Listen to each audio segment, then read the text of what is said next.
Bagaimana halnya soal dikaitkan dengan makan, umpamanya ada uang 300 juta tuh cukup apa enggak buat makan? Itu kan paling untuk jajan bakso. Oh, enggak ditangkap saya. Cuma diambil, diundang saya. Ya, karena saya tidak kenal dengan Pak Sri Bintang Pamungkas. Saya pernah ketemu di Makobrimob. Secara pribadi kenal dengan orang-orang di sana, Bang? Sri Bintang kah, Bu Rama kah? Enggak ada yang saya kenal secara pribadi, enggak ada.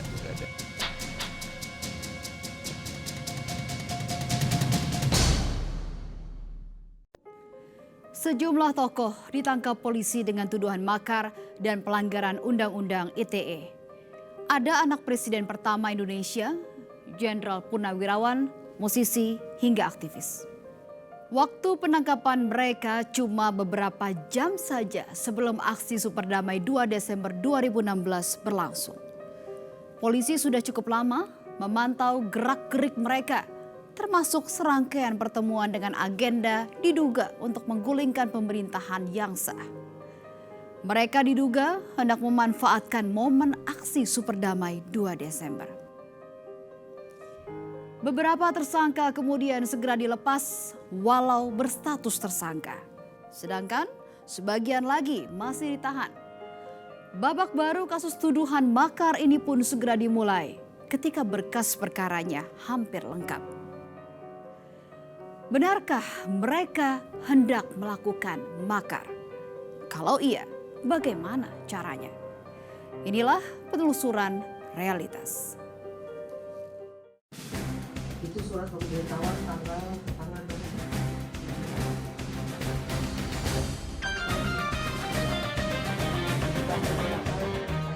Beginilah suasana jumpa pers di rumah Rahmawati Soekarno Putri hari Rabu sore 7 Desember 2016. Media massa antusias hadir mendengar penjelasan Rahmawati setelah anak kandung Bung Karno ini menjadi tersangka kasus dugaan makar yang ditangani penyidik keamanan negara Polda Metro Jaya.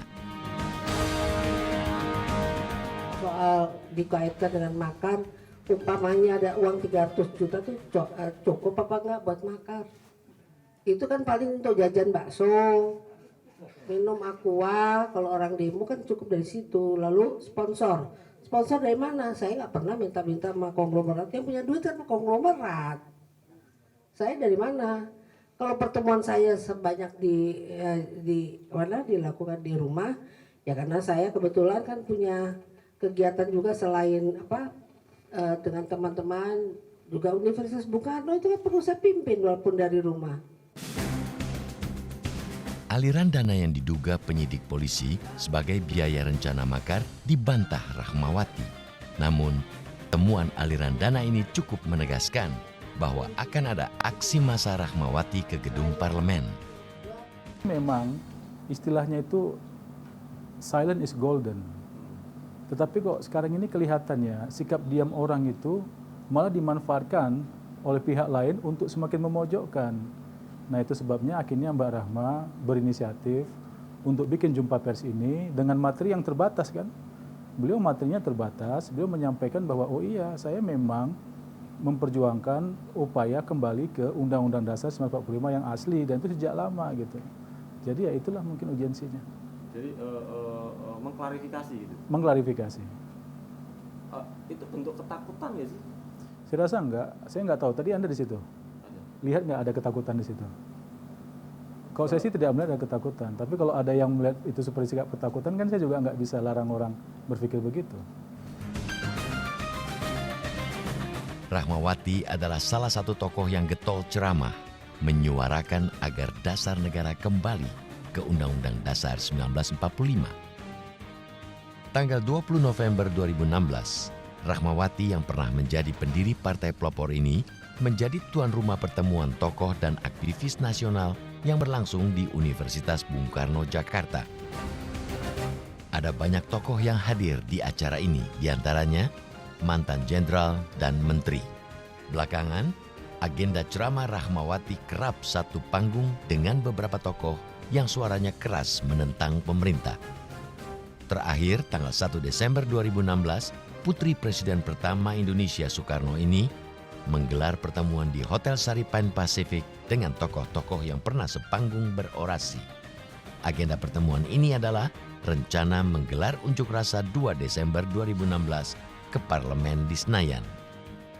Inilah yang menjadi sebab Rahmawati dan 9 orang lainnya ditangkap polisi waktu subuh sebelum aksi damai 2 Desember 2016.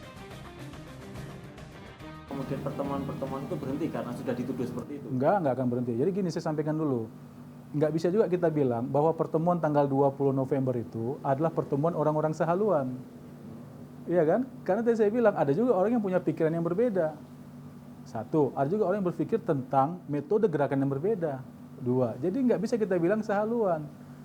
Yang bisa saya katakan adalah itu pertemuan pertama yang membuat kelompok ini, orang-orang ini bertemu dalam satu ruangan yang sama. Dan siapapun yang mau bicara silakan bicara. Jadi nggak bisa dibilang itu pertemuan sehaluan. Judul di dindingnya ya konsolidasi aktivis nasionalis. Nah itu judul di dindingnya, mencoba untuk memagari isu-isu yang kita bahas ini adalah isu-isu kebangsaan. Rahmawati Soekarno Putri ditangkap anggota Polda Metro Jaya di kediamannya di kawasan Jati Padang, Pasar Minggu, Jakarta Selatan pada hari Jumat pagi 2 Desember 2016. Polisi lalu membawa anak nomor 3 Presiden Soekarno ini ke markas Korps Brigade Mobil, Kelapa II, Depok untuk menjalani pemeriksaan. Polisi kemudian menetapkan Rahmawati sebagai tersangka kasus makar. Namun, ia tidak ditahan dan dipulangkan pada hari Jumat malam. Kan ada pertemuan lagi gitu dengan teman-teman yang kemarin sempat dimasukkan bareng-bareng di sana di Makobrimob. Kalau ada urgensitasnya ya mungkin mereka akan melakukan pertemuan. Tapi kan begini, kita sama-sama tahu bahwa situasi juga sedang tidak pas ya. Kan polisi juga sedang mencoba untuk menemukan bukti-bukti yang membenarkan tuduhan-tuduhan itu. Ya kan kita juga nggak culun-culun banget gitu loh. Tapi maksud saya, kalaupun ada pertemuan, tapi pasti karena dianggap urgen, dianggap ada nilai pentingnya gitu loh. Jangan gini loh, saya tidak mau istilah pertemuan ini kemudian dikaitkan ya dengan permufakatan seperti yang dituduhkan oleh polisi. Saya tidak mau omongan saya ini juga jadinya di frame dalam kerangka itu gitu loh Mas. Jadi saya hanya bisa bilang ya itu pertemuan kan tidak ada yang melarang di negara ini orang untuk bertemu, nggak ada yang melarang. Rupanya segala aktivitas Rahmawati terus dipantau pihak keamanan negara, termasuk jumpa persnya di rumah. Dan sepekan kemudian, 15 Desember 2016, ruang kerja Rahmawati di Universitas Bung Karno digeledah penyidik. Ada 2 ruangan yang digeledah dan beberapa dokumen disita begitu yang terkait tuduhan ini tuduhan terhadap Bu Rahma itu, tuduhan makar. Dokumen-dokumennya sebetulnya dokumen tentang pidato-pidato Bu Rahma dan bahan-bahan konversi pers kurang lebih yang diambil ya, konversi pers yang tanggal 1 itu. Juga kemudian pointers tentang petisi, itu saja, kembali kepada Undang-Undang Dasar 45, itu saja, seputar dokumen itu saja.